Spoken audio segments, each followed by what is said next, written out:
the sum of money you end up having in your bank account is equal to the amount of value you give to the world. If you can provide value to the world, you are going to get paid for that value, obviously, and that is going to show from the money you have in your bank account. You can't tell a guy who's not in the UFC that being in the UFC is not that important. You can't explain it to them. You can't get it through their brains.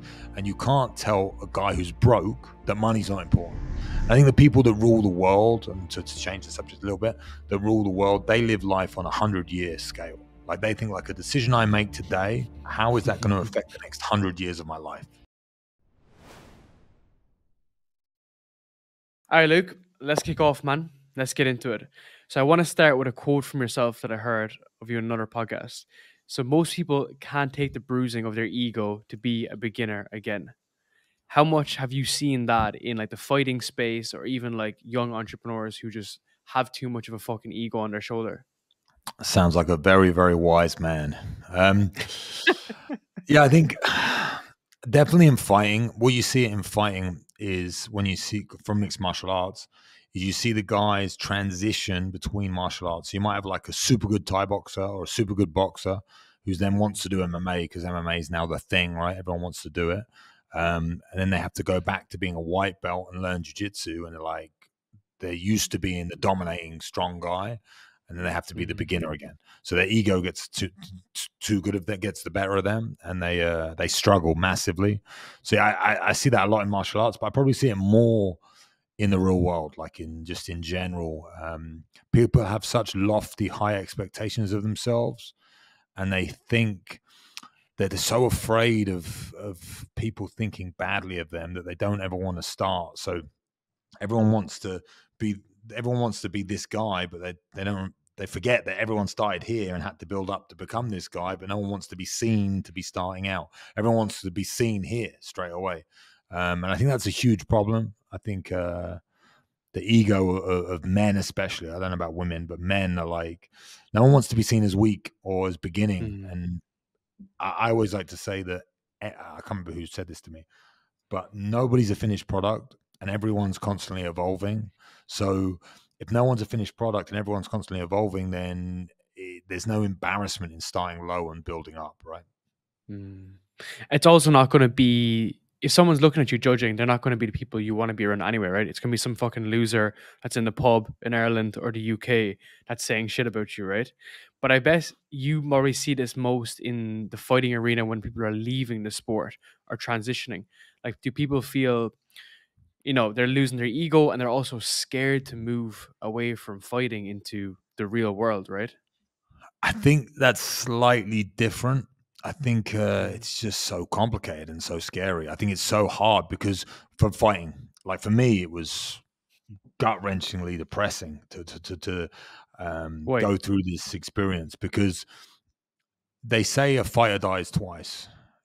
He dies when his career ends, and then he dies when he dies. But someone said this to me recently. They called it social death. They said when someone dies socially, it's very, very hard for them to come back from social death. And the fear of social death, it puts them off from even starting. It's like, there's no reason to be afraid of social death, because it's literally just your friends not taking the piss out of you, which in England we're normally okay with. But it's like, social death doesn't actually harm you in any way. So when you're a fighter and you retire or you give up and you try and move into starting a business, of course you're no good at starting businesses. You were a fighter. So, but you get so absolutely indoctrinated into the fighting being the whole thing your life is about, and you get the blinkers on and you ignore everything else going on in the world, or at least I did, that you reach a certain pedestal or a certain level and people have been looking up to you. And then when you have to take a step back and be the guy that people don't look up to and ask the questions, you kind of almost are out of practice of it, and it's scary. But I think for fighters, it's just a lack of knowledge. I think they just literally don't know where to start, and they get like paralysis of, what do I do? What do I do? I don't know what to do. What do I do? And then they end up becoming PTs. They end up holding pads, and it's really sad, to be honest, that social death that they feel from losing their identity as a fighter. It's very hard for them to repurpose themselves, because the skills that you learn in fighting, the mentality that you learn from fighting, it's so different to the average person, and it's so incredible that you can utilize it across your whole life and become anyone you want to become. But that social death and that fear just stops them from doing it. It's ironic because in many ways they have an upper hand than the regular person because they're more mentally resilient. They've gone through physical and mental pain, but then the application of that is very difficult for them to apply. So why were you different, and why did you not die that death, and were you able to build a business afterwards? I think it's because I started. I'm quite a creative person, and I started as like an entrepreneur, if you want to call it that, in a business. And when I was 16, I launched my own watch company. That was what I first tried to do. It was called Rude Ape. It failed. I sold like 2, I think, but it was fun. Then with a friend of mine, I opened a clothing store, or he owned a clothing store, and I helped him with it. And then we opened another one.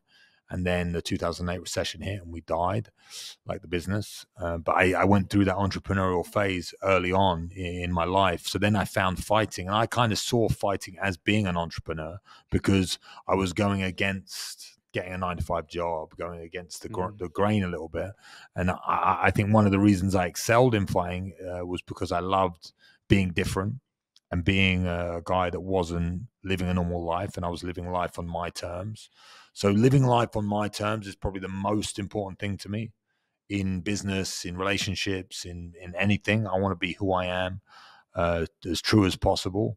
So when I left fighting, I said I was utterly depressed. A year of my life, or a year and a half, I was so downtrodden and didn't know what to do with my life. But I'd already started a gym. Like I said, had all these failed businesses ideas. I've always been trying to think of something to sell and make and do, but I never really knew how to do it. And then I was super fortunate that my circle and the people that I knew through fighting, especially one guy that everyone knows in Andrew Tate, just repurposed my skill set and gave me the faith and the belief that I could do something bigger and something better and go into business and be successful. So I think having a good role model and a good, like I said, circle of friends and people around me is the big difference. Where I think most fighters, they feel completely alone, and they're like you said, they don't want to appear to be weak, so they never ask for help. I asked for a lot of help, and I got a lot of help. That's how you eventually stood out, right? Is because you asked for help, but most people don't. Because most men, me included, they'll just fucking suffer through silence, right? And because they're doing that suffering in silence, those opportunities for you. So I know you met Andrew. You fought him initially. Was it back in 2009 or 2010? And then he kept in contact, and then he came around to you when you were coming out of your career. Now that's not a happy coincidence, right? It's the fact that you're a good guy. You reach out to him. You're speaking. You're communicating. So you're putting yourself in those scenarios that most people won't put themselves in, and therefore, when you came out, you were able to get to that level. Yeah, I think another skill set that I think people underestimate is communication. Like I've always been. I remember after I left the UFC, it must have been 4 years or 5 years went past, and I went to UFC London. And I was cornering a guy called Lerone Murphy, and there's a photographer there, old guy, and he went, "Luke, how are you?" And I was like, yeah, I'm okay. Like, said hello to him. And he'd just taken, I'd had 9 fights in UFC, taking pictures of me for the fights, just a photographer. But I'm always very polite, friendly, chatty, try and make those connections, no matter if you're a photographer or if you're the boss or whoever you are. Like, I think building up relationships and communications is like a superpower. And I'm a pretty memorable guy. I'm 6'6", and obviously I've got the ears that everyone loves to talk about. But I'm also, people expect me to be this big, I don't know, like aggressive guy. And I'm Like what I said to you earlier. yeah, basically, people expect that from me. Whereas I'm not. Obviously, I'm probably the least violent person I know. Although I made my whole life through violence, and I like to have conversation and talk to people and get to know people. Once I open up, I'm very closed until I open up. And once I open up, I'm very, very chatty, and I leave impressions on people. Even like, so this photographer had remembered me from 5 years ago and knew my name, and I was just like. So once I started to realize that, I think people underestimate how important it is to build relationships, to be able to conversate, to be able to talk to people, and to, like I said, leave an impression. I think that's the difference. So when you talk about the Andrew situation,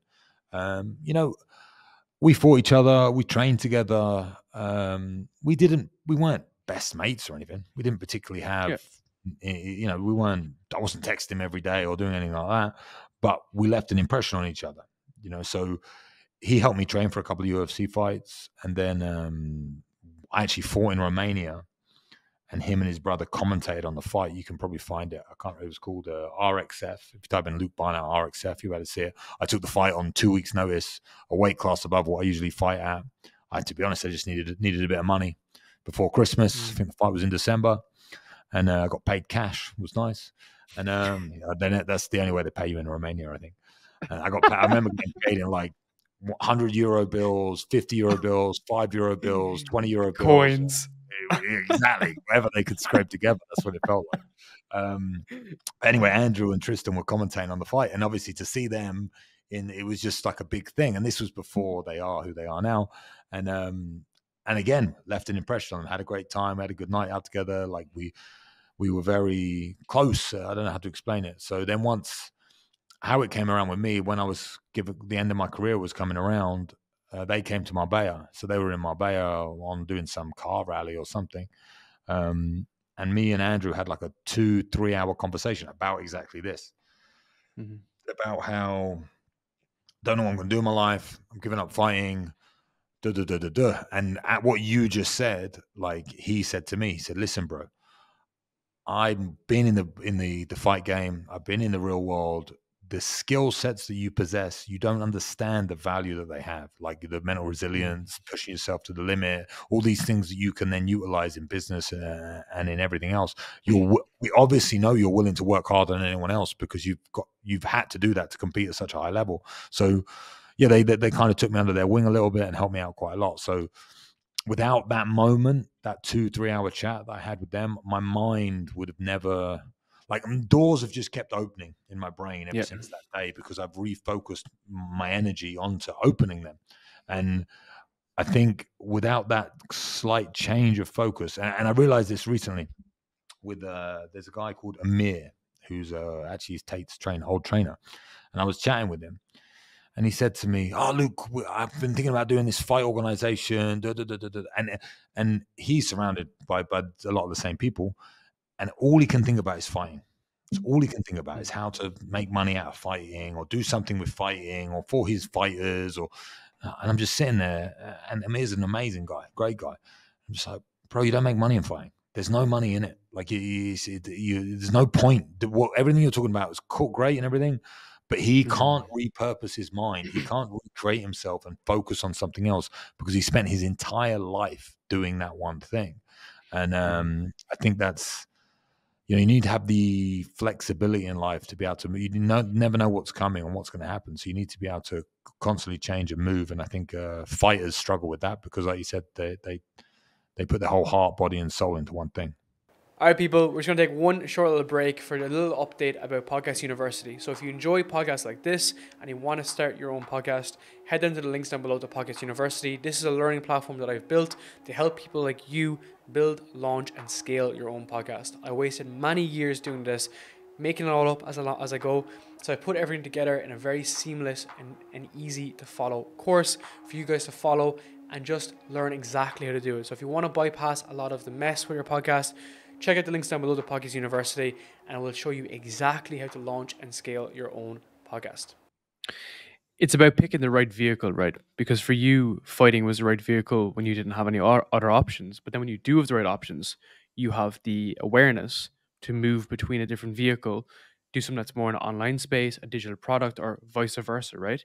But an interesting observation I've made, and you might find this quite interesting, is that, so I met Sterling, met Justin, and my observation, my assumption is that where you've got to, where they've got to, is because they genuinely help other people.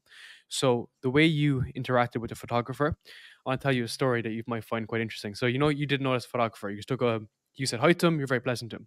When I met Justin, he didn't know who I was because I sent him an email to meet. So he never saw my face, nothing. So I was waiting at a studio for him. And about 30 minutes went by, but I was early, and I heard him walking behind me, and he was walking down the fucking the corridor, and he didn't know what I looked like. I just saw this massive dude walking down, and I went up to him and I introduced myself and I said, "Hey, Justin, nice to meet you. How's your day?"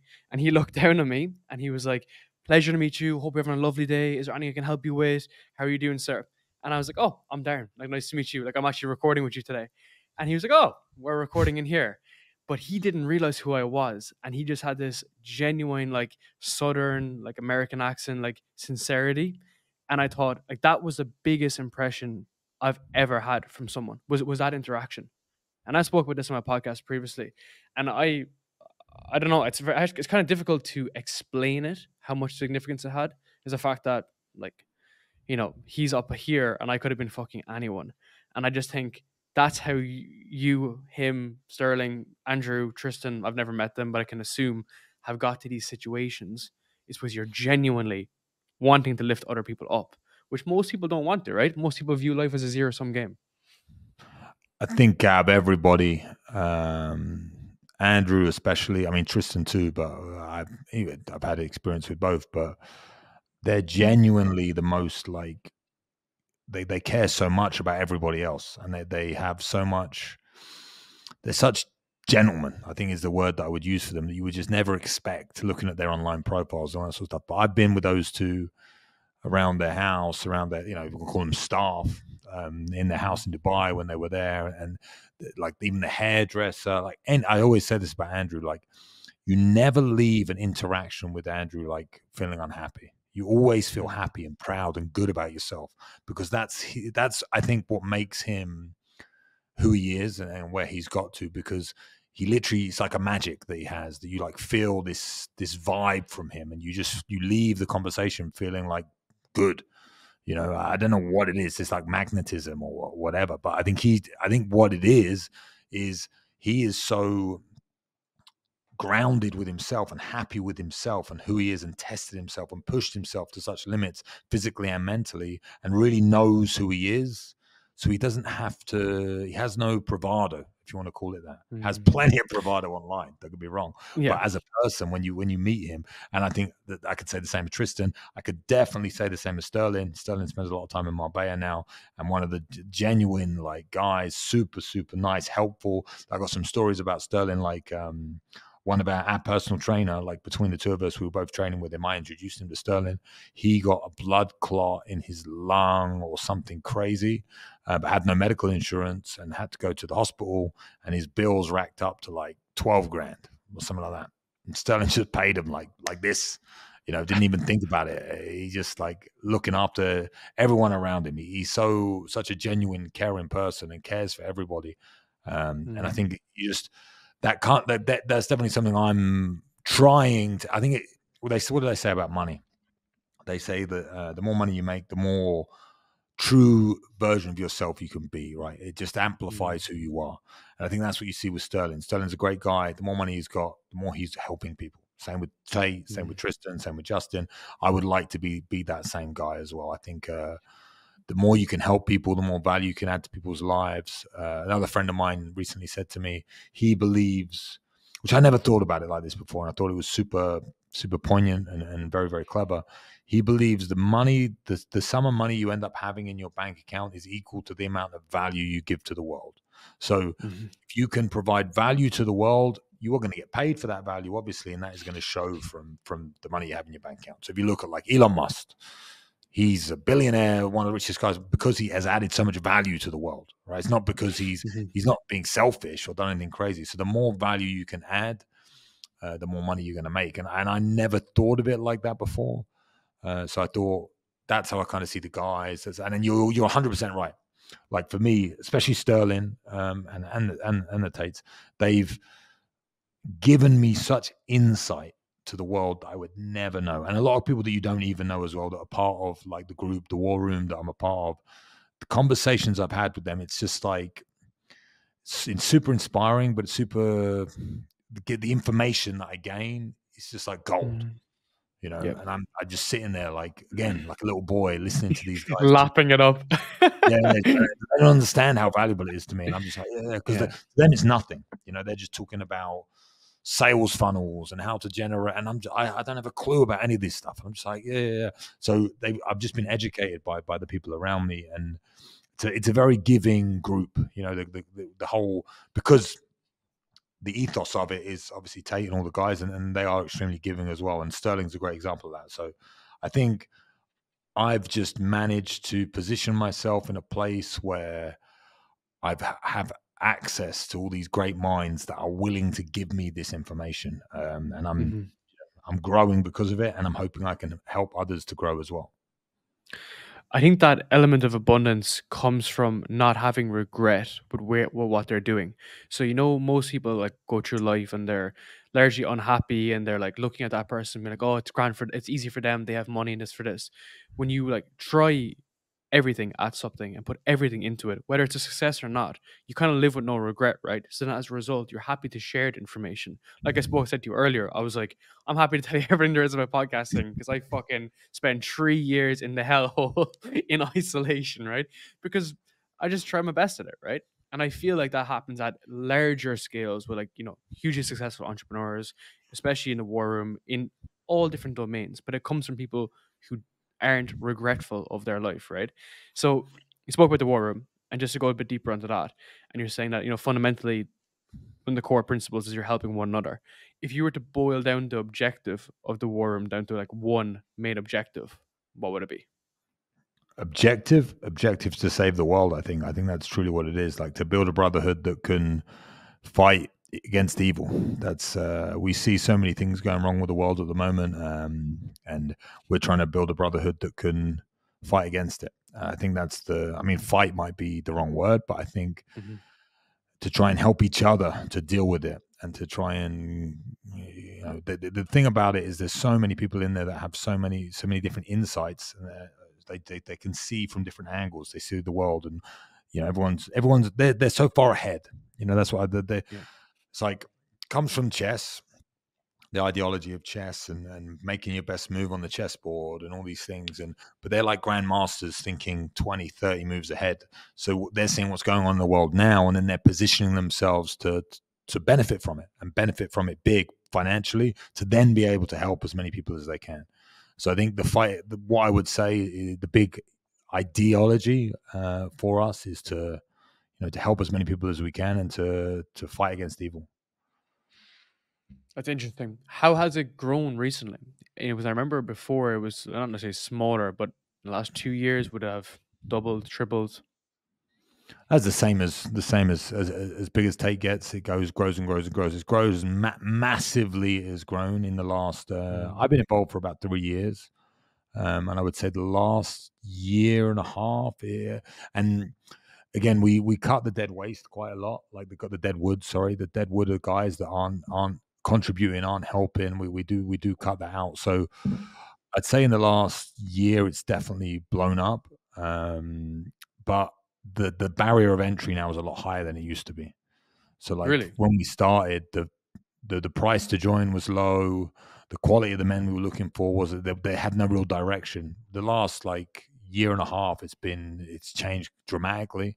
And the level of people joining now, it's kind of like Andrew's journey himself. You learn as you get older, and you become wiser and all the rest of it. And he's looking for the whole reason the war room existed at the beginning was to try and find people that he could be on, that were on the same level as him. That was his idea, to find people that had money, but also were living genuine lives that were inspirational and fun, because he said he would go to events with these billionaires and they'd be boring, and he didn't want to hang out with boring people. We want to hang out with exciting people that were doing exciting things. And once you have money, you can facilitate all this amazing stuff in the world, but no one was doing that. They were just kind of like boring. So he was trying to find other people, other entrepreneurs on the same level that were doing the same thing.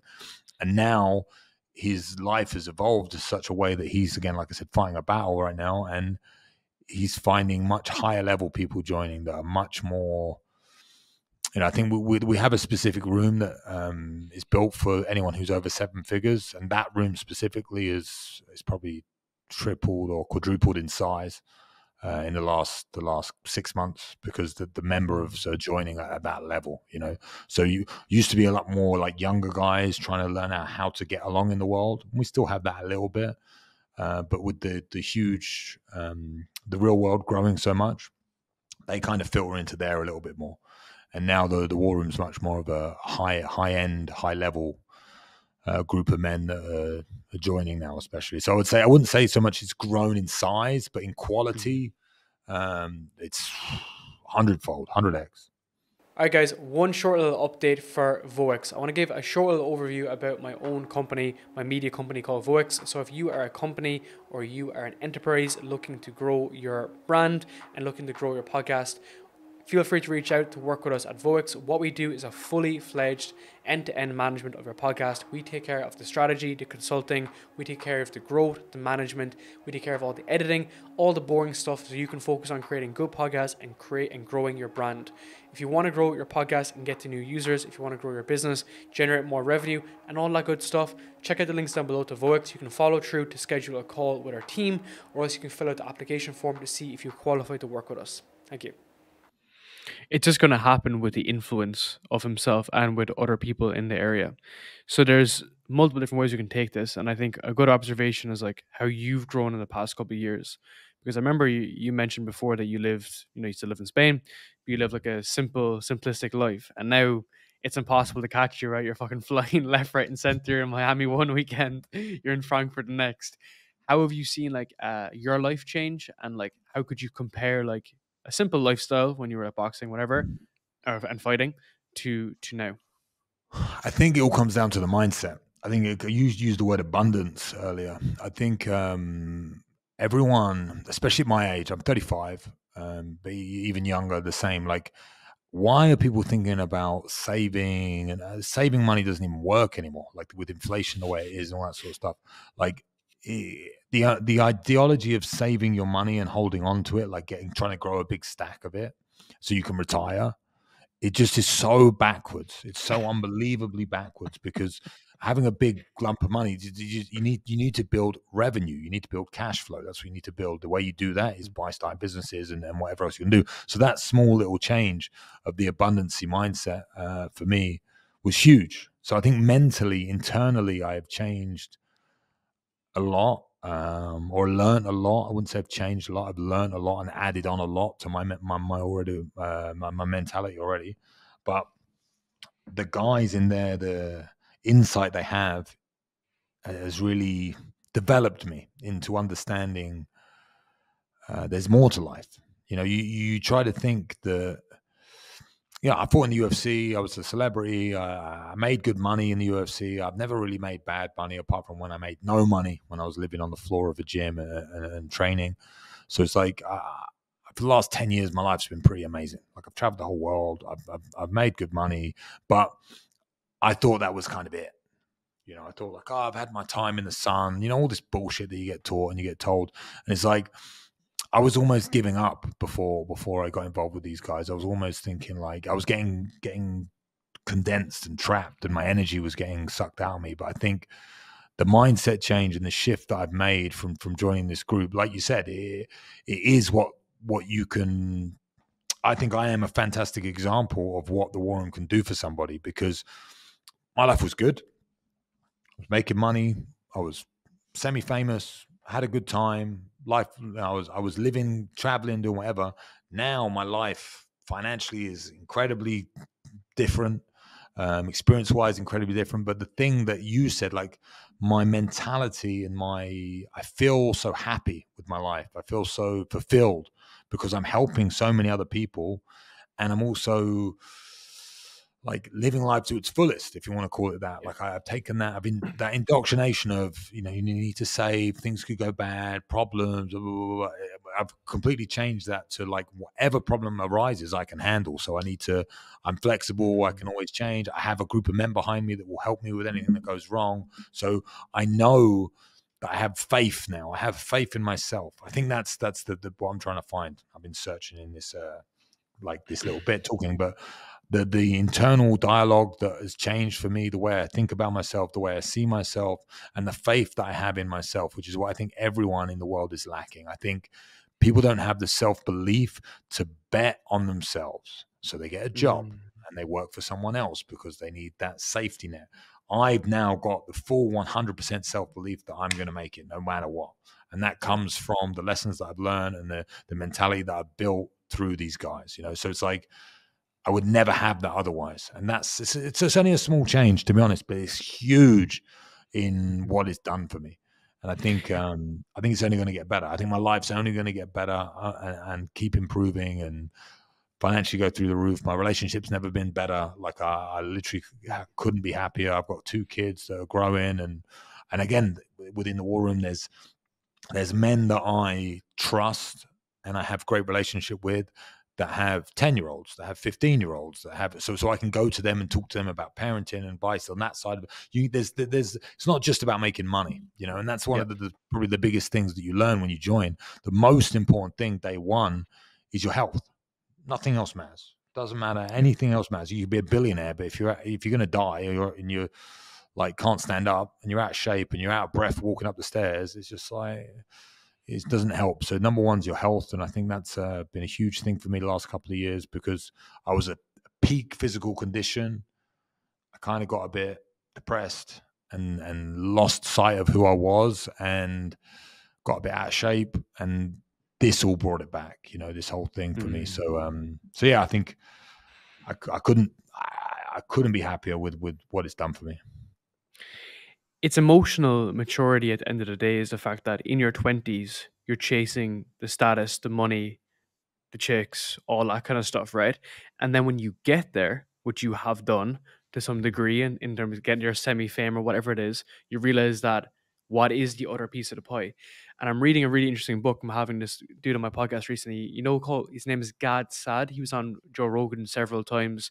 He wrote a book called The Parasitic Mind, but his recent book is The Sad Truth of Happiness. Nearly finished it, and one of the main concepts on it is that, okay, we know that money doesn't fulfill you to many degree, right? But that's not to say we shouldn't chase it. It's mainly what we're looking for is like resistance and challenge and overcoming that challenge.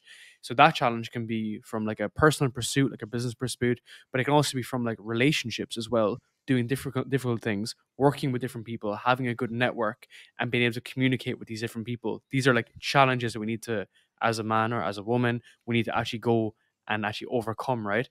And that's like what's leading to like a more fulfilling life. So the fact that you're working with these people who are intelligent, who are helping you with parenting advice and all this kind of stuff, that's like the full 360 effect that not many people know, right? And usually the cost to acquire the wealth is your health. So you usually get to that stage and then get to the point whereby you can't go back, right? Or you're in too deep and you're in too deep with the business and you can't go back. So what advice do you have for younger people? So I'm 27, for instance, who are chasing that wealth and are trying to build up that pillar in life. I mean, I think that's what you can't fuck it. So let's finish off. Didn't hear that end bit. But I said, but you can't fuck your health and everything that comes with it. Health is number one, but I think chasing those things is super important. Yeah, that you can't like. Everyone wants to be rich. Everyone wants to find love. Everyone wants to have a business partners and brothers they can depend on, and you know, it's what you need to do with your life as a man, especially now in this society. I think making money is super important. I think the problem with society now, and the problem with this, is people chase the accolades of things. They chase the money. They chase the cars. They chase the watches or the Instagram lifestyle or living in Dubai or all this other crap, which once you do, you realize is crap, but you can't, it's so hard. It's like, I had this discussion before with a friend. It's like when I was in the UFC, which is every fighter's dream, right? Every fighter's dream is to be in the UFC. And I used to want to complain about being in the UFC sometimes because it was different. It was tough. I had a boss. I had to be like it wasn't the same. The reason I became a fighter was because I wanted to go down my own path. And when I joined the UFC, you didn't get to pick who you fought. They tell you who you're going to fight, when you're going to fight. Hey, you're owned. You know what I mean? You're owned, which you're owned at a price and you get paid, but you're still owned. I didn't like that. And I would complain about it sometimes. And everyone would say, oh, yeah, sorry, Mr. UFC fighter, life's so hard, because that's exactly what they wanted to be. They wanted to be in the UFC. And I'd be like, you can't tell a guy who's not in the UFC that being in the UFC is not that important. Like you can't explain it to them. You can't get it through their brains, and you can't tell a guy who's broke that money's not important. Like 100%. money doesn't make you happy, because money is important. There's no lie about it. Yeah. But you can't tell a guy that doesn't have it. It's like, oh, all right for you, you got money. So it's like, yeah, but it just, you can't do it. I don't know what it is. There'll be some psychological thing that someone much way smarter than me will be able to explain it better. But I've realized that. So my advice is to go and make it and go and get it and have as much as you can. And then you will realize that it's not as important as you thought it was, and living this life is not going to fulfill you, and you're not going to get where you want from it. And there should be enough people telling you that, and enough stories out there, and enough guys who won the lottery that committed suicide to tell you that is not the answer. What the answer is becoming a better man. That's what you want to do. And that's, again, when it comes down to that idea of the value you add to the world is the money that's in your bank account. That's how I like to think about it now. Like, the more value that I add to the world, the more money that I'll make. And then I'll be happy and proud of the money that I have and the lifestyle that I've built, because I've added value to the world. And the only way to add value to the world is to grow as a man and become a better man and have better experiences and be able to, offer something. So I think that's the bit that people miss. People think about the money. They think about the car. They think about the girlfriend. They think about the holidays. They think about the stuff, but they don't think about what it takes to get that stuff. So they're not thinking, someone put this really well recently for me. I can't remember how he put it, but there's like two paths. There's like the accolade or the showy path, the path that everyone sees. And then there's the internal path. That's how I put it, the external and the internal. You have the external path, which is the finance and the things that people see, and the girlfriend and the pretty girl likes you and all that sort of stuff that you thought would make you fulfilled and happy. But if you don't do the internal journey to become better and to become a man worth of these things, then you won't enjoy them. They won't fulfill you, because you'll almost have imposter syndrome, or there'll be something missing. And that's actually a war room trait, and something that we talk about quite a lot. I don't know, I shouldn't really share many things, but they say, if everything got taken off you today, so let's say that you're financially stable, you've got a nice family, everything, you're in health, everything's good. Like, if everything today was taken away from you and you were broke and you were sleeping on the floor, how would you feel? And what would you do to get back to where you were? Would you be capable to become who you are? And everyone knows they could do it because they've done it before. And they all have that capability to get there. Whereas if you win a lottery ticket and you make 10 mil, you think, I'm set. You spend 10 mil, and then you commit suicide because your life was so good, but you didn't earn it. You never earned that thing, So as cliche as it sounds, but it's like the peak of the mountain is not the important part. It's the journey that matters. And it really is like there's a UFC fighter called Daniel Cormier who always says this thing called embrace the grind. It's like when you embrace the grind and you enjoy the challenge and you think about becoming better, like I am now, trying to become better at sales, marketing, business, these things that I have no idea how to do, I enjoy the fact that I don't know how to do it, and I can learn something new and I can get better at something, and I'm testing myself and I'm improving. That to me is progress, and progress makes me feel better, which eventually will make me have more money in the bank. But the money's not the important part. The progress is the important part for me. But again, it's hard to explain that to someone who's got no money. For you, it comes back through fighting, right? Learning something that's extremely difficult and repeating that process means that you can go into different avenues and repeat the process again. The aspect of having no money comes from having a scarcity mindset. And there was a writer on my podcast called Charles Miller who said exactly what you just said. He said, everyone tells you to have a fucking abundance mindset, but when you're broke, you need to have that scarcity mindset. It's back against the wall. But then when you do get a bit, that's when you start playing a bit of chess, you start being a bit more strategic, and you start turning down some offers because you're fundamentally working on what's better for you, right? I want to shift gears. It's a fucking great podcast. There's a lot of different aspects I want to get into.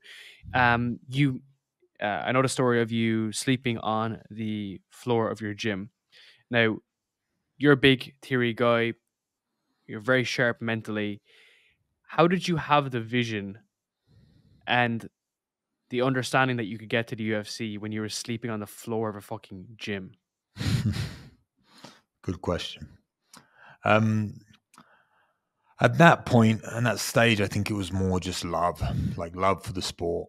And like I said, I feel like I didn't want to be a normal guy. I always knew I didn't want to be average. Well, no one knows what normal is, but you know what I mean? Like I didn't want to work a 9 to 5, didn't want to go to university, kind of felt left behind by the people that were around me. So I ended up giving up. I was working in marketing in London. Earning an average, I can't remember how much money, 30 grand a year or something like that. But for a young kid, I was making money. Like I felt like I was 19 or something. I felt like I was being successful. And I remember, I've told this story, maybe you've heard it, but I remember I used to live in my dad's flat. It was my own flat, but my dad owned it and I used to rent it off him. My rent was like £800 a month. I used to have a roommate called Rory. And I was waking up every day going to work in London. It's like an hour on the train. And I remember I bought a sofa and I bought a fridge.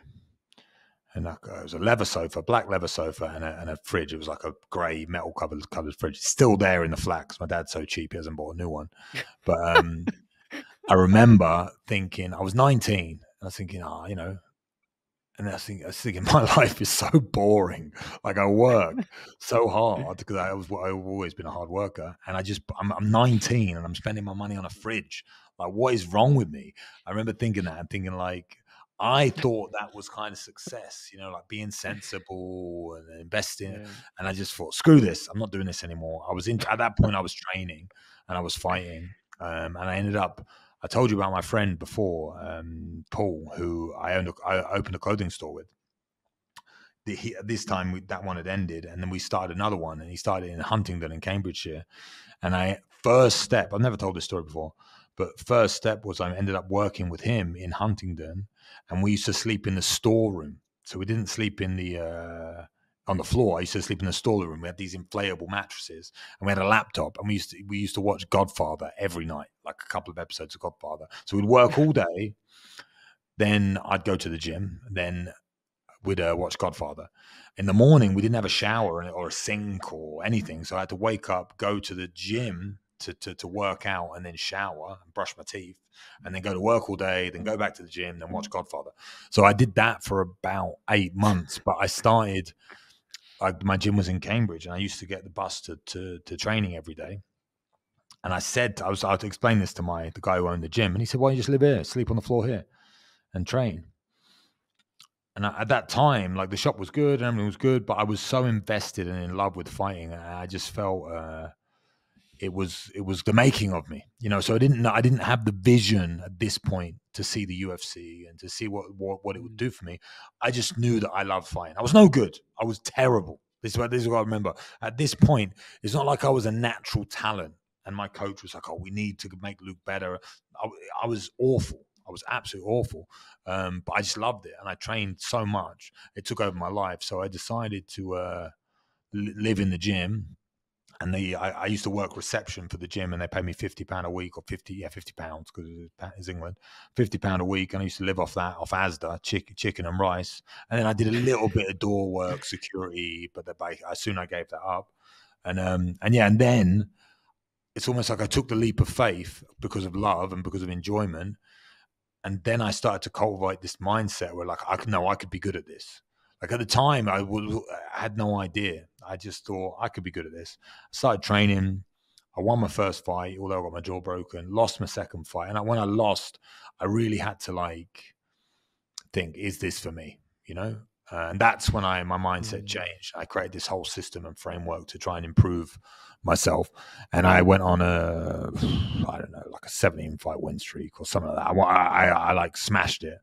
What was that system? It was basically one of the most important parts of it was my training journal. But I was reading a lot of books then. I was reading things like The Alchemist and How to Win Friends and Influence People, Think and Grow Rich, Rich Dad Poor Dad. Like kind of like everyone. I think everyone reads those books. I don't know if they do, but if you don't, you should read them because they're all great. How did that relate to fighting? Well, I just saw it as development, like self-development. So I would try and develop myself by reading these books, and The Alchemist especially is about following your dream and all that sort of stuff. And I would write down. I used to have a whiteboard in the room that I used to sleep in, And I used to write down like inspirational quotes. You know, so when I was tired and aching, because trust me, you're tired and aching when you're training 2-3 times a day, and that's all you do with your life. I would look at it and be like, no, I'm going to get this done. And at that time, there was a show called Ultimate Challenge, and one of my training partners was a champion of that show, and it was just my dream to fight on that show. That's all I cared about, was fighting on Ultimate Challenge. And I remember when I turned pro, so I did 10 amateurs, I turned pro, and I fought on another show in Brentwood. And I beat the guy. And the guy had 26 fights or something like that, and it was my first debut. But I wanted to fight him because he had a mohawk, and I thought it was the worst representation of MMA that you could have, because he was like a thug. And I obviously didn't like that. His name was Chris Grieg, and I was like, I'm gonna mess this guy up, and I knocked him out in the second round, or TKO, or I can't remember. I won anyway, and yeah, and then from that point, I was like, no, I'm going to do this now. I think I was about 20, 21 maybe. So this is like gone 2-3 years forward of just training constantly like a madman. At this point, I was sleeping in a bed behind reception in the gym. So the gym owner had given me my bed behind reception. So I'd gone from sleeping on the floor on the mats to then we had this like little dark room that I'd sleep in on the floor, again, still like whatever. Then I got a bed behind reception, and I was like, got paid £500 for my first fight, which was cool.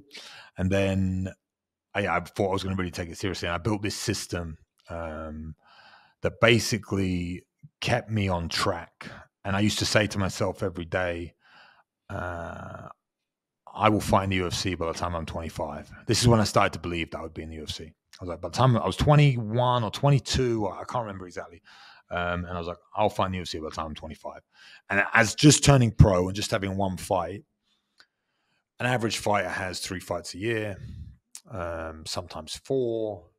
So that means in 3 years, I was going to have, in my mind, in 3 years, I was going to have 9 fights and get to the UFC. I was 1-0. So I used to wake up every day. I used to read these inspirational books. I used to look at my quotes. I built a whole system behind affirmations and all this sort of stuff that I used to do for goal setting. I used to go to every single session with a training journal where, like, I would write down my intention for the session.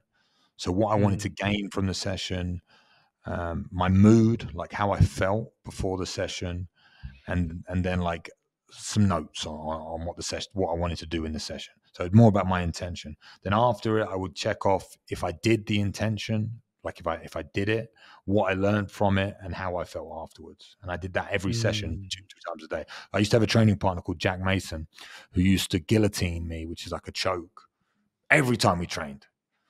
And every time I had a training session with him, that would always be my intention. Do not get guillotined by Jack Mason. That was literally it. Do not get guillotined by Jack Mason. Do not get Kimura'd by John Maguire. That's what I used to just write every single time. Do not let that. And then after the session, I would say, how did it go? I got guillotined 7 times by Jack Mason. I got Kimura'd 4 times by John Maguire. Like, and then I would keep note of it, and then slowly the numbers would go down. And so, I mean, Jack could still definitely guillotine me because the man's a beast.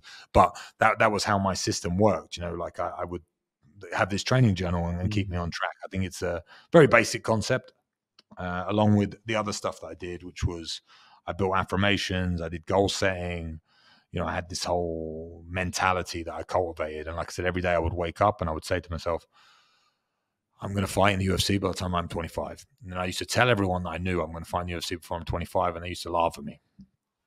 And I was in the gym, sleeping, obviously.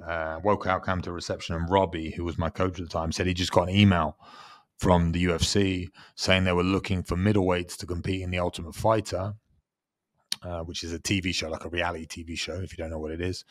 And I'd have to go to Vegas for tryouts.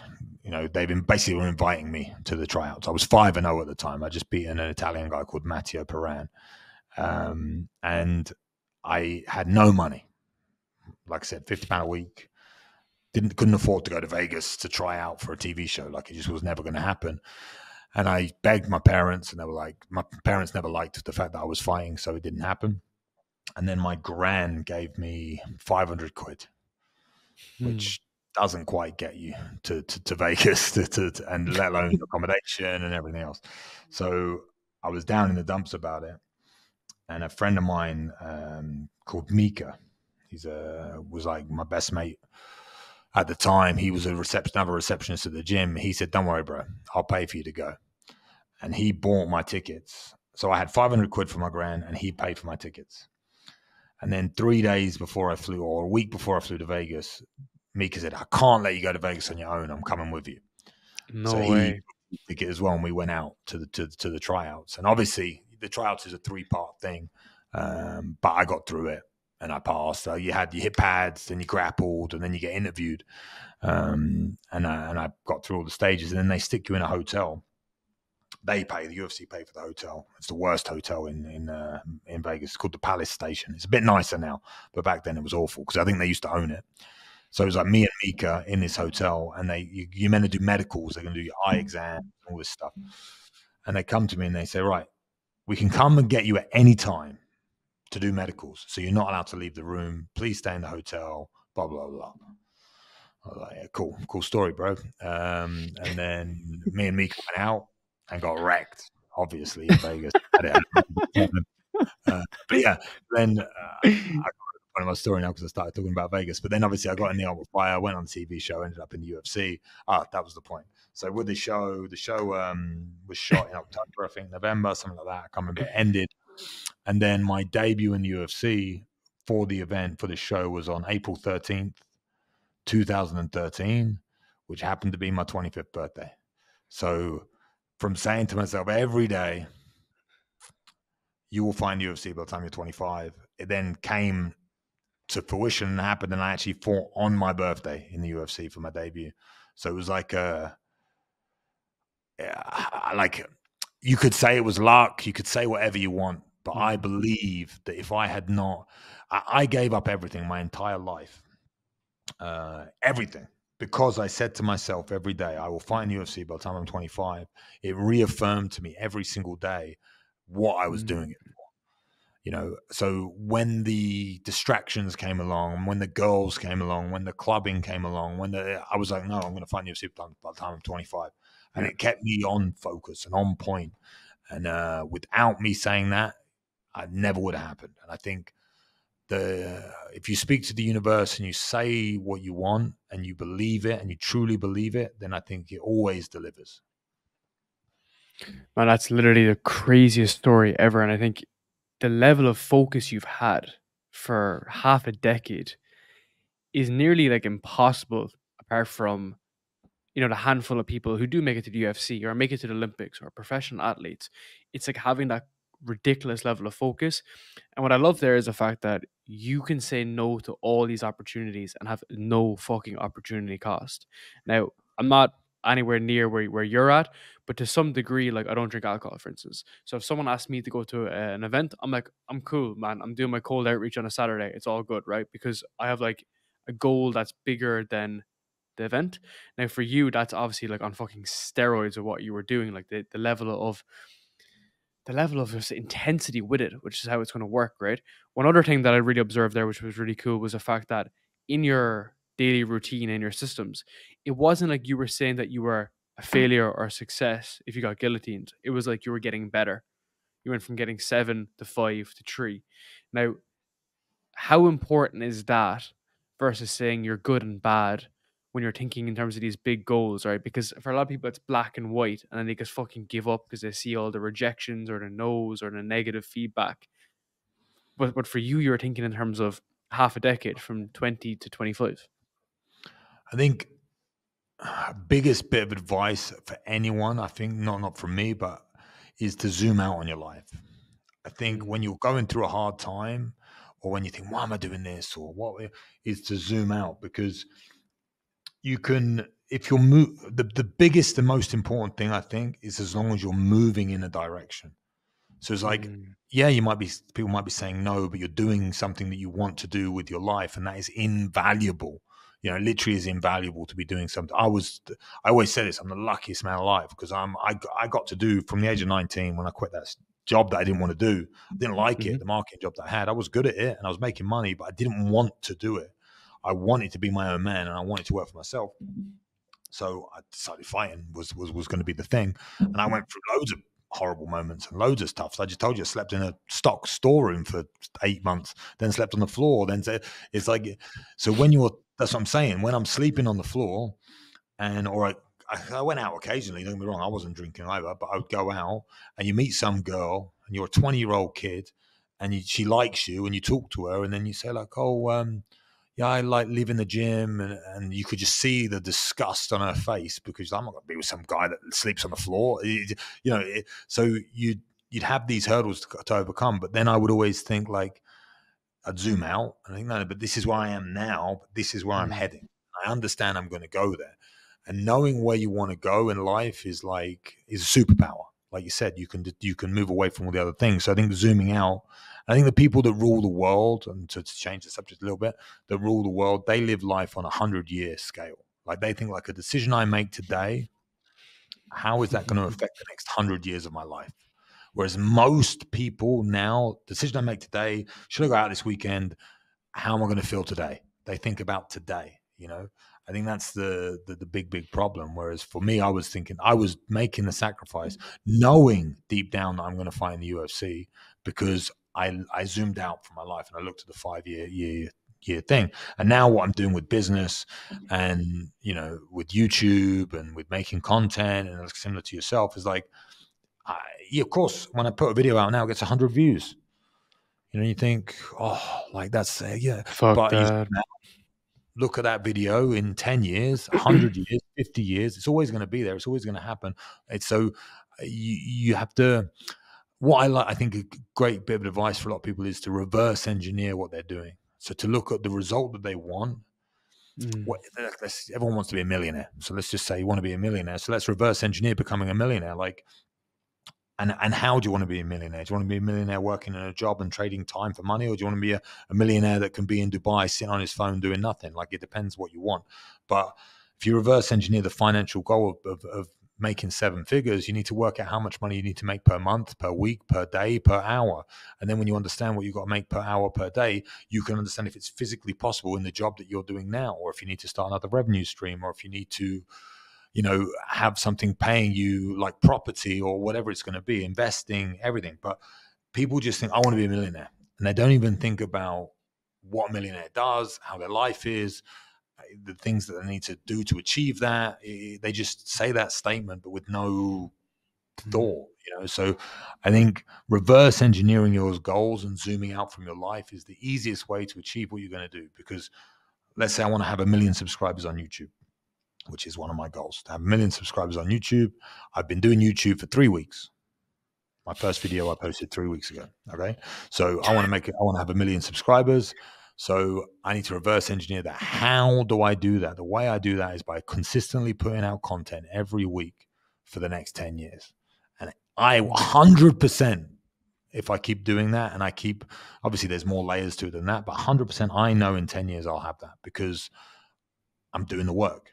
But if I don't have that goal and I don't have that direction, I'll miss a week because I think, it doesn't matter. But no, because I'm going to have it's the same. It matters in here, man. It matters fucking in here. And that's the thing, right? Well, it matters because when I zoom out and I look at it, I know that for me to achieve that, I've got to do X, Y, and Z. That's why it matters because I've said that I'm going to do it. So to fulfill that, I've also worked out what I need to do to fulfill it. And that's make the certain amount of content and push it a certain way. And yeah, I think that'll be my advice for anyone that's going through like a tough time or that is been told no. It's like, okay, zoom out. I think that's one thing with money as well. For most people that are working for a wage and a lot of people say, just quit your job and start it. It's like, no. But if you want to work for yourself or you want to have a revenue stream online or if you want to do drop shipping or all these things that people talk about, it's like zoom out from your life and think, okay, if I start putting energy into this thing, that is going to generate me some income that I'm going to have passively, which doesn't exist, but whatever, like some sort of passive income where I don't have to go to a job for. At least start by doing that. And then if you're putting your energy into this thing, zoom out and in 10 years, you'll be making money. But people don't start because they don't zoom out and they don't look at it. And if you zoom out and you look at your current life and you carry on working that 9 to 5 that you're doing and that job that you hate, in 10 years, you're still going to be doing that job that you hate, and you're going to have resentment for it, and you're going to have wasted 10 years of your life. So I don't understand how anyone can sit there and do a job that they don't like without a purpose attached to it. It's okay to go through a moment where, okay, I'm working this job right now because I need to pay the bills, but my goal is to do this. I am working on this. It's like any guy who, and doesn't mean it's going to happen, right? But it's like any guy who wants to be a guitarist, wants to be a rock star, and he's playing his guitar and he's broke. I've got more respect for that guy than I have for some guy who's working a job that he hates, because he's playing his guitar, trying to become a rock star. He's living it. He's living it. He's going through the steps. And if he carries on trying to be a rock star and trying to live his life and live on his terms, I believe if he does everything and makes all the sacrifices that he needs to do, it will happen for him, in some degree that will be better than working that 9 to 5 job that he hates. He's skin in the game, right? And that's what most people from the sidelines, I often read about this, is that from the sidelines, it looks easy. Getting to 1 million subscribers or getting 100,000 looks fucking easy, right? It's a few videos, you push it out. It's not as easy as being in the ring, no? But there's an art and a science to it. And what I love to say as well is if you can't do it for a decade, don't do it for a day. And that might seem daunting, right? Because, I don't know, do I like it? Fair enough. Flirt with the idea. If you don't know, is podcasting right for you? Do a bunch of podcasts. Go on a ton of guests. You might like it, you might not like it. But flirt with the idea, like mess with it and think in terms of a decade, right? I have basically had my background in finance. I was working in a finance career and I had to get the fuck out of it because I was just seeing the absolute shit, right? One of my guests, his name is Yusuf Smith, was also in finance. He said one of the best things that ever happened to me. He was like, look at your manager and look at your manager's manager and see, are they fundamentally happy? Because if they're not, well, guess what? You're going to be fucking there in a few years.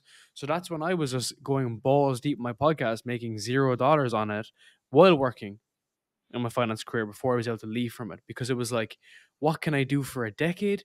What can I do for 2 decades, 3 decades, 4 decades, right? And I think that maybe it could be the same with your generation, but I'm, like 8 years younger than you.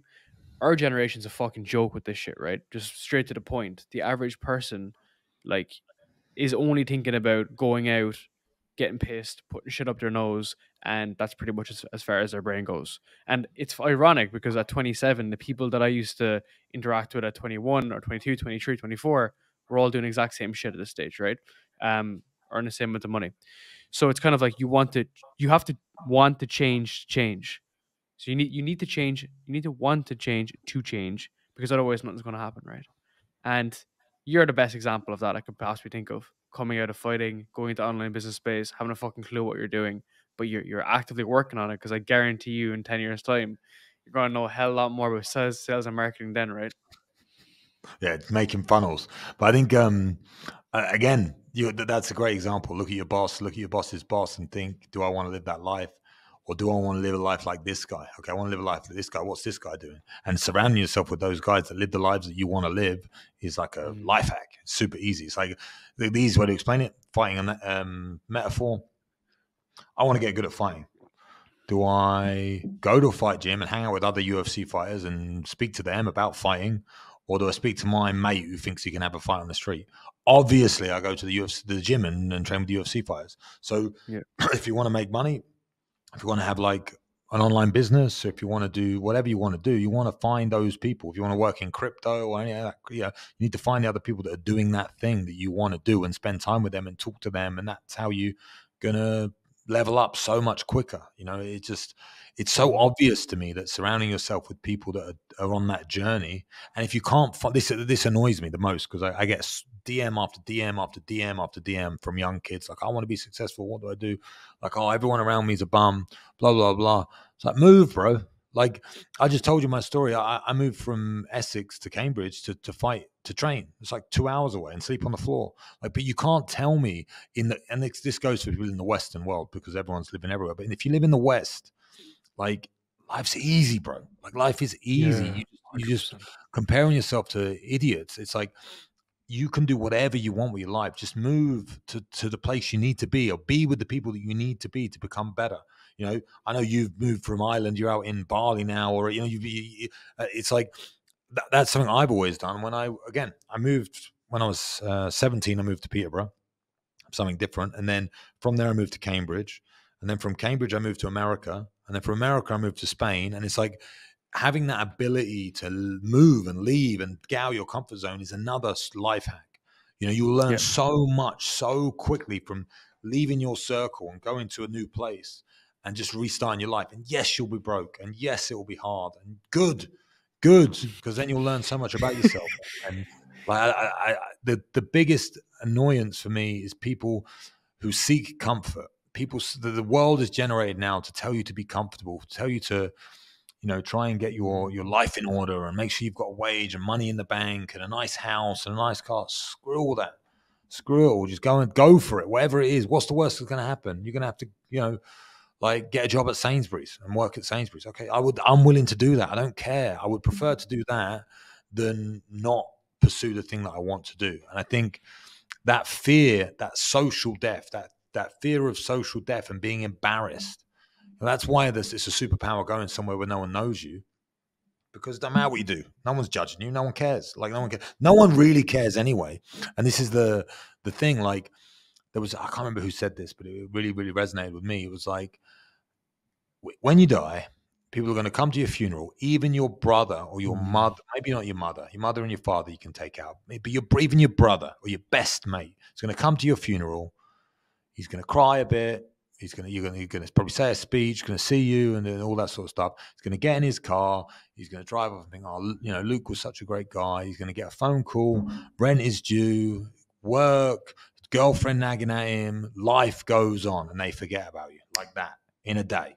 They'll forget. You're gone. You know, so people have to deal with their problems. So why are you not living your life the way you want to live it? Because some dickhead is telling you that you shouldn't. It's just, it blows my mind that people put so much power into other people's hands rather than they're in their own. And I think that social death theory of like being afraid to die socially and be embarrassed that you have to work in Tesco's because you went for it and you failed.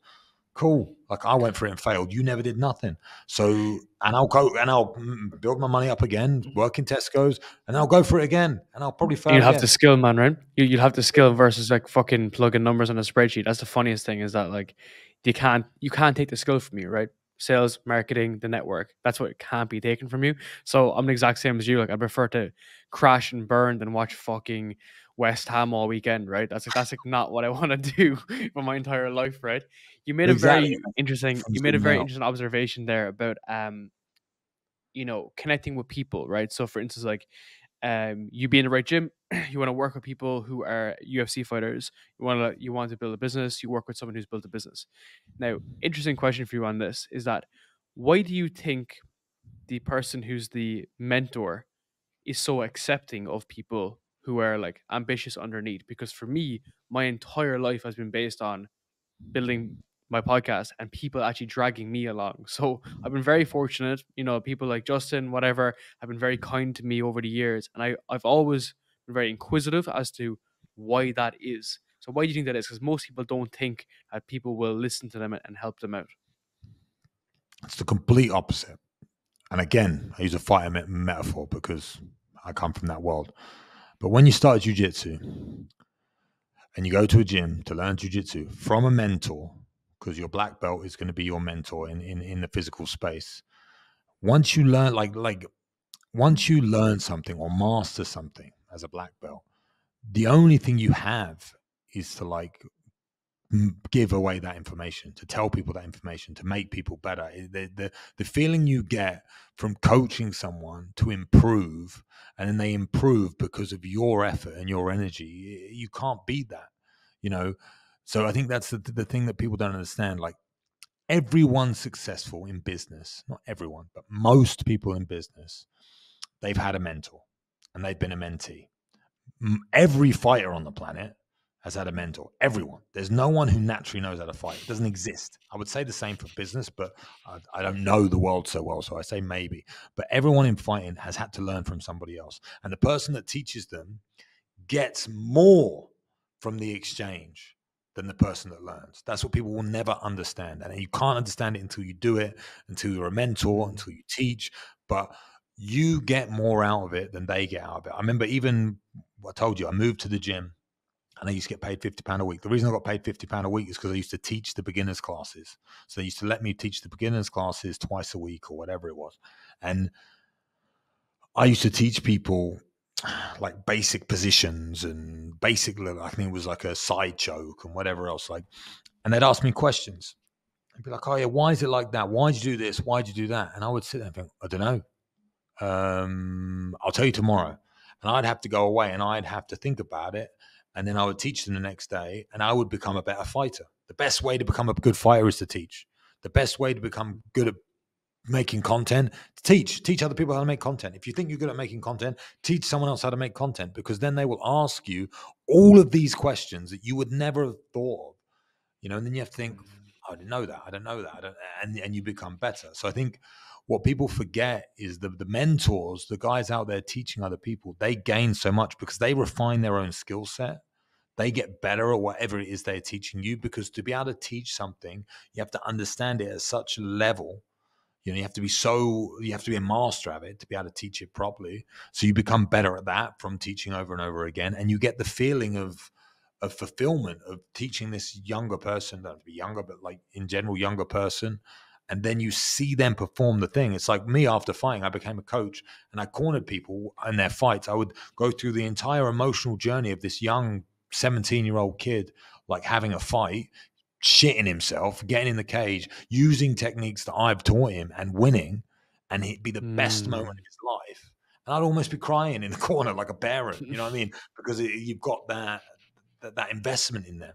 So I think for people that think, a lot of people think these, and there are some, there's loads of scams out there and people being idiots, but a lot of people think that these mentorships, and it's like we've never had so much access to information and to people as we've had before. And people, obviously, they have to sell the service because it's their time and their energy and their life that they put into it. But getting a guy that generally cares about you and mentoring you to see you improve is like, again, it's another life hack. And I think people completely, and that's what I've learned. Look at again, you talk about Justin and I talk about Sterling and Tate, that they're mentors to me, through the war room, through joining the war room. I have a couple of different guys who mentor me, and they couldn't be happier with seeing me improve. That's they get more value out of it than I think I even do. And because you're someone as well who actions the advice, right? It's not going out into fucking cyberspace, especially when you're picking good fighters. I'm not picking good fighters, but you see them develop, and that's the beauty of it, right? And I'm an advisor on a few different startups, and a lot of them they're equity, right? So I don't make any money, and it's great to see them like go and do shit with the information, and that's what I feel like more enjoyment from, right? Versus anything else, versus actually the money, because you're not actually getting the money anyway. You're just hoping someone fucking actions information, because how much guys end up in your DM saying, "Give me some advice," and do nothing. And that's a shame, right? Because that's unfortunately what's going to happen sometimes.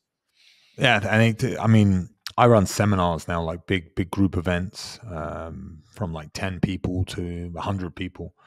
And I always say this at the event. I always say, like, it's okay writing this down and all that, but unless you do anything, it doesn't matter. It's like reading a book. Like, I hate people like, books are amazing, but people that read these books, listen to audio books, and they change nothing about their life. They just have a bit more information. It's like you said, unless you're going to action it, and it doesn't have to be perfect, right? You just have to do something, again, go into my YouTube, go into my podcasts. None of it's perfect. None of it. I give it a go. I just have it. Oh, okay, cool. Let's have a talk with this guy. I try and ask him some questions. From my first one, which I did, the first one I did was with a guy called Rob Moore, who's really experienced in the podcast industry.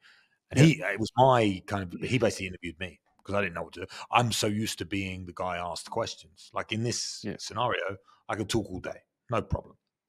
But that's why I call my podcast All Ears, because I need to learn to bloody listen. That's the whole idea of it, right? So I did the first one with Rob. He basically interviewed me. And then the second one, I did it with, and I got a little bit better. I just did my 9th or 8th or 7th, I can't remember, interview. And I'm a little bit better. I'm still not good, but I'm getting there step by step. But that's what I like about YouTube, is you can go back and you can watch the development of people and see where they started. And again, People are so afraid to start because they don't want to be seen down here. They want to be seen up here. It's like, bro, it's actually better. It's like if you were a loser and now you're a winner, it's better because then you if you just start with money, your dad gives you £1 million. There's nothing earned. You didn't do anything with it. Like you don't deserve it. So when you see me sleeping on the floor and fighting in the UFC, it's like, oh, that guy deserves it. He obviously put in the work, So it's actually better to have to struggle. That's what builds character. That's what makes you an interesting man. That's what gives you stories. That's what allows you to be able to talk. It's like you want to go through the hard stuff. You want to avoid the comfort, like I said. You want to have that transformation, man. And we'll finish up on this is that it's ultimately just fear what stops a lot of people, right? Is the fact that, their first run, their first MMA session, their first jiu-jitsu session, their first podcast, their first cold DM, their first date. It's the fear more so than anything else. But what you have to realize is that no one's even going to be fucking there to watch you anyway. No one's going to listen to your first podcast, right? No one's going to look at your first post. No one's even going to watch you run. So you may as well do it because you know that the goal is not to be perfect. The goal is to get better. And that's what I always try to think to myself is that if you can think in terms of getting better, that doesn't matter. It's fluid, right? It's a fluid outcome versus I need to be like fucking Luke. I need to be like Sterling. I need to be like Justin. Because you're going to lead this life of like horrific comparison and end up nowhere. I think, yes, I agree in one way, but I think the problem is not the fear of doing it. I think the problem is the consistency. And the reason people lack consistency is because they believe you have to be good at the thing, but it's not good at like if you look at businesses, the best product in the world doesn't make money because it's a good product. It makes money because it has a good system behind it that can push it forward. So it's all about building systems in your life that are going to not allow you to take a session off or to miss a video or to not do it because you're scared or whatever. Obviously that fear will come. It comes to everybody. But the people that do it anyway, no matter how they feel, because they have a good system or backing or brotherhood or whatever it is that's holding them accountable, a mechanism that holds them accountable, that mechanism is what's important. So it's putting good mechanisms into your life that make you, like I said about my story, I am going to find UFC by the time I'm 25. That was my mechanism without me even realizing it, that I used to say to myself every single day that made me find UFC by the time I was 25. If I didn't say that to myself, I would have slacked off. I would have missed training sessions. I would have, like, whatever it would have been. So it's having that thing, that mechanism that allows you to stop that fear, to put that to one side and be like, okay, I know I'm scared. I know I suck at this, but I have to do it. Otherwise, I'm never going to make it to this thing that I've said I'm going to do, that I've told everyone I'm going to do. And again, it's like what fear outweighs the other, like failing your mechanism or not doing it at all. So I think, yes, but I think having good systems, like any business, again, looking at this from a business perspective now, because I'm now a business guy, not a fighter. But it's having a good system in place is what you need to like push yourself forward. And I think that's what young guys don't realize. And this is this advice that you get of do something you're passionate about. Yeah, doing something you're passionate about is good. It's very hard to make money out of those things because usually what we're passionate about doesn't make money. So yes, it's great if I said I'm the luckiest guy alive because I managed to make money out of my passion, but I don't think that is good advice for young people. I don't think you should do something you're passionate about. I think you should build a good system so that you can always show up. Like that's the thing I'm known for in the fighting game. I used to go to different training camps and I never miss a session.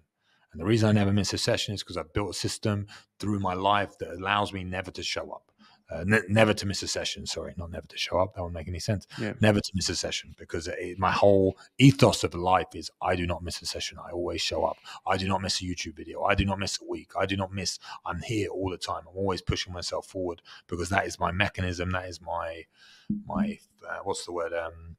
Formula or whatever you can for success, because I believe anyone can do anything in their life if they are consistent with it.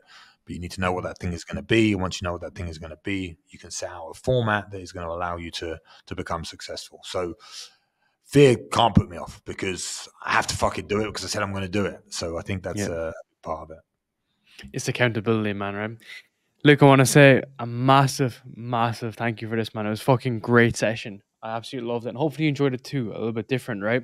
And hopefully it was another big one that will be putting out soon, and hopefully you enjoyed it as well, man.